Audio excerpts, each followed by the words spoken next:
Maoísmo, a linha de pensamento que foi criada pelo ditador chinês Mao Tse-tung e que se tornou um dos pensamentos mais relevantes na política na segunda metade do século XX. Vamos falar um pouco mais sobre esse assunto? Então clica em curtir, se inscreva e vamos embora!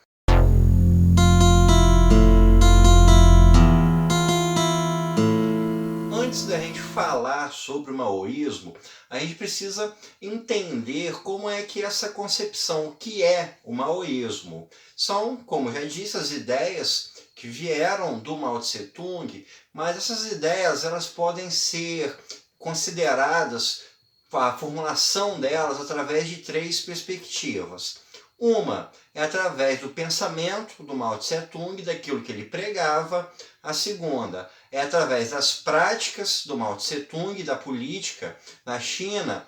E a terceira se dá através de uma correlação histórica, política, social, econômica e na interpretação que diversos atores políticos fizeram desse ideário.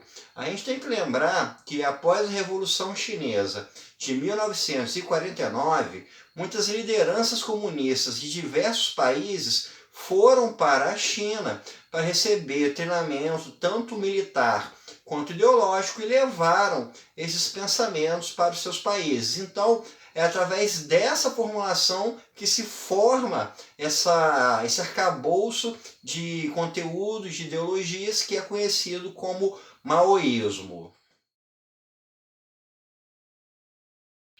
O primeiro ponto para a gente falar no maoísmo é entender que existe uma correlação e até mesmo uma disputa referente à relevância ideológica com relação à União Soviética. A Rússia era um país que, apesar de ser uma monarquia, de ter um aspecto feudal muito forte, era bastante integrado com o funcionamento da Europa.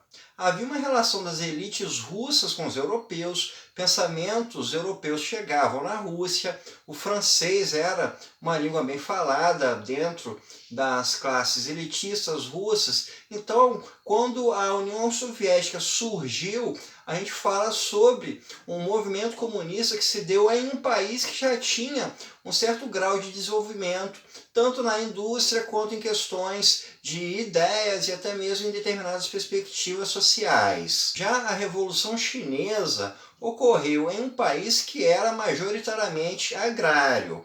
A China, desde o século XIX, passou pelo período que é chamado de 100 anos de humilhação, em que nações estrangeiras puderam entrar dentro da China. A China foi invadida pelo Japão durante a Segunda Guerra Mundial. Havia uma monarquia chinesa milenar que caiu em 1911, o Kuomintang assumiu no lugar e em 1949 os comunistas conseguiram derrubar o Kuomintang e tomar o poder. Então, a Revolução Chinesa ocorreu em um país que era bem atrasado, é um país que era basicamente agrário, com um grau mínimo de industrialização.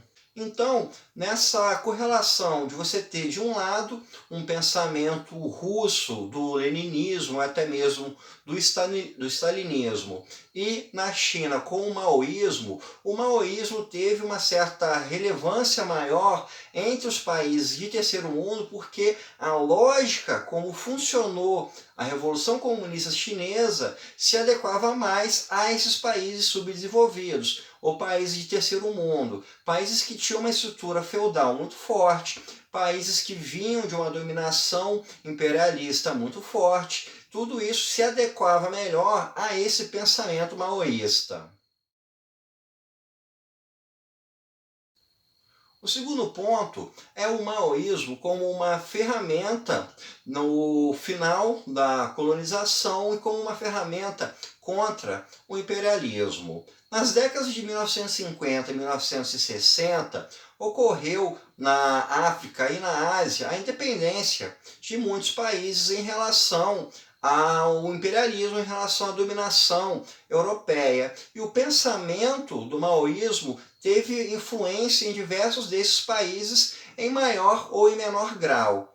Em muitos desses países surgiram grupos comunistas que tinham o pensamento do Mao Tse-tung em voga e queriam aplicar aquilo para o seu país. Em alguns casos, como por exemplo na Tanzânia, isso chegou a um grau governamental, e em muitos outros isso apenas fomentou a criação de grupos comunistas que levantaram algum tipo de confronto, algum tipo de conflito contra o Estado, contra o governo instalado. Alguns dos países que passaram por esse processo de independência, de fim do colonialismo, e onde o maoísmo chegou em algum grau, estão a Malásia, a Índia, a Indonésia, o Camboja, o Vietnã, a Argélia, Angola, República Democrática do Congo e a Tanzânia.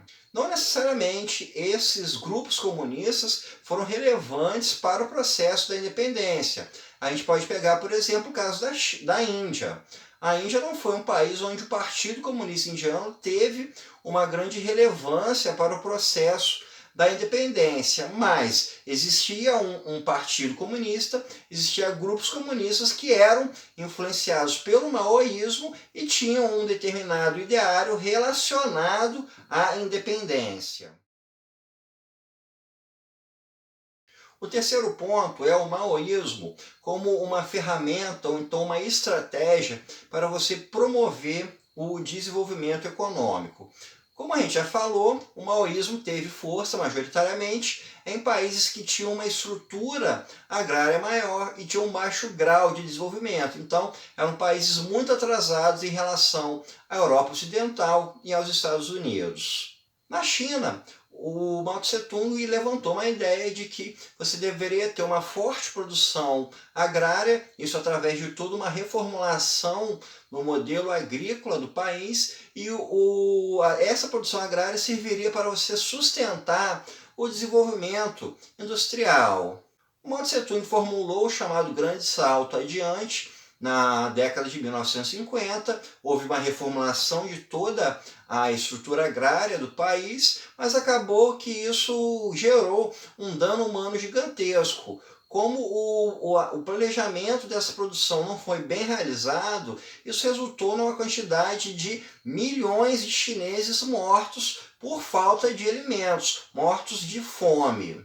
Ainda assim, esse pensamento maoísta teve a sua relevância para se pensar em mudanças na estrutura econômica de muitos países, tendo em vista uma forma do governo planejar o funcionamento de uma economia de forma a se tentar promover uma industrialização, uma modernização em toda a sua estrutura produtiva. O quarto ponto é o maoísmo como uma estratégia de guerra, como uma estratégia militar, uma estratégia de guerrilha. A forma como o Partido Comunista Chinês chegou ao poder foi basicamente através de guerrilhas camponesas, de guerrilhas em áreas rurais. O movimento comunista foi se fortalecendo não nas cidades, e sim nas regiões rurais. E a partir desse crescimento nessas regiões rurais, você então teria força para conseguir ir para as regiões urbanas e tomar o poder. Esse método de guerrilha foi exportado para diversos países. Por exemplo, na República Democrática do Congo, houve movimentos desse estilo, na Indonésia teve, na Malásia, na própria América Latina também ocorreu. Um caso muito conhecido é o do Sendero Luminoso, que foi um grupo terrorista que começou um movimento na zona rural do Peru, tentou trabalhar dentro de áreas indígenas e que promoveu um grau de violência muito alto. O número de mortes causadas pelos militantes do Sendero Luminoso chegam a dezenas de milhares de pessoas. Por último, a gente tem a influência da Revolução Cultural. Na década de 1960, Mao Tse-tung promoveu uma mudança no país que é conhecido como a Revolução Cultural Chinesa. Essa revolução cultural é um projeto para você tentar causar uma mudança na cultura do país, no funcionamento da sociedade do país. Isso se daria através de uma mudança ideológica na mentalidade da população, de você criar um determinado modelo hierárquico no qual o Partido Comunista seria o órgão a ser obedecido. Isso envolveu também violência contra aqueles que eram contrários a esse tipo de ideologia, envolveu fortes expurgos dentro do Partido Comunista daqueles que seriam quinta coluna, que seriam os traidores. Essa ideia de revolução cultural teve sua influência em graus pequenos em muitos locais, principalmente na formação de determinados grupos que iam contra o modelo capitalista e tinham essa ideia de uma mudança no modelo social. Mas existem dois países onde essa influência da Revolução Cultural, essa influência de um Estado forte, de uma mudança drástica no funcionamento da sociedade, foram levados a um nível mais alto. Um deles foi o Camboja, onde o ditador Pol Pot tentou promover uma mudança drástica na sociedade de forma extremamente violenta.